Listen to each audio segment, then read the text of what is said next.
Europe और Africa, सिर्फ 14.3 kilometres का फासला।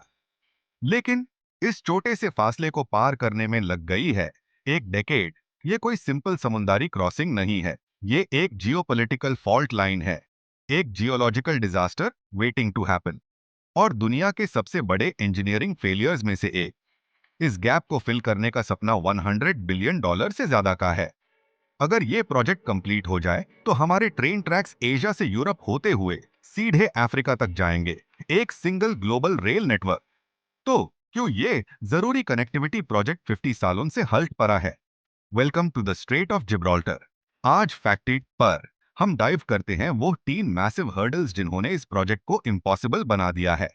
दो कॉन्टिनेंट्स को जोड़ने का आइडिया हजारों साल पुराना है, लेकिन इसमें सबसे क्रेजी प्लान था अटलांट्रोपा। 1920s में जर्मन आर्किटेक्ट हर्मन सोर्गल ने प्रपोज किया कि हम जिब्राल्टर स्ट्रेट पर एक मैसिव डैम बनाकर मेडिटरेनियन सी के वाटर लेवल को 200 मीटर्स तक कम कर दें। इससे निकलने वाली एनर्जी से पूरे यूरोप को पावर मिलेगी और निकलने वाली जमीन पर नए देश बनेंगे। लेकिन ये प्लान एनवायरमेंटली सुइसाइडल और इम्पॉसिबल टू कंस्ट्रक्ट था।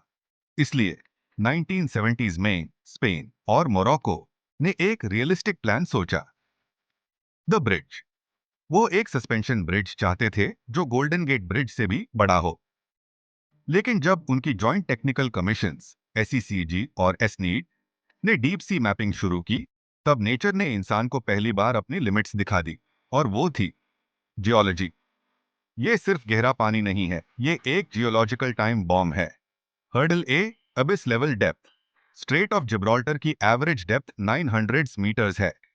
अगर आपने इस डेप्थ पर ब्रिज का फाउंडेशन डालना चाहा तो आपको दुनिया के सबसे ऊंचे स्काईस्क्रेपर्स जितना बड़ा पिलर पानी के नीचे बनाना पड़ेगा। जापान, जो दुनिया में सबसे कॉम्प्लेक्स ब्रिजेस बना चुका है, उसने भी इस डेप्थ को अनफीजिबल डिक्लेयर कर दिया। Hurdle B, the tectonic grind. इस पानी के नीचे है अफ्रीकन और यूरेशियन टेक्टोनिक प्लेट्स की बाउंड्री, यानी ये एक एक्टिव फॉल्ट जोन है। प्लेट्स हर साल कुछ मिलीमीटर्स मूव करती हैं, जिसका एक्यूमुलेशन किसी भी समय एक मैसिव अर्थक्वेक में बदल सकता है।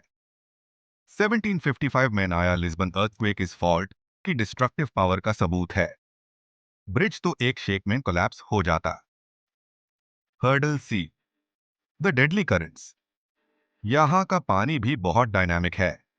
ऊपर से अटलांटिक का कम सॉल्टी पानी मेडिटरेनियन में आता है, और नीचे से मेडिटरेनियन का ज्यादा सॉल्टी डेंसर पानी 3 गुना स्पीड से वापस अटलांटिक में जाता है। ये 2 layer flow deep sea drilling equipment को अनस्टेबल करता है और मेंटेनेंस को इम्पॉसिबल। जियोलॉजी ने ब्रिज प्लान को हमेशा के लिए खत्म कर दिया।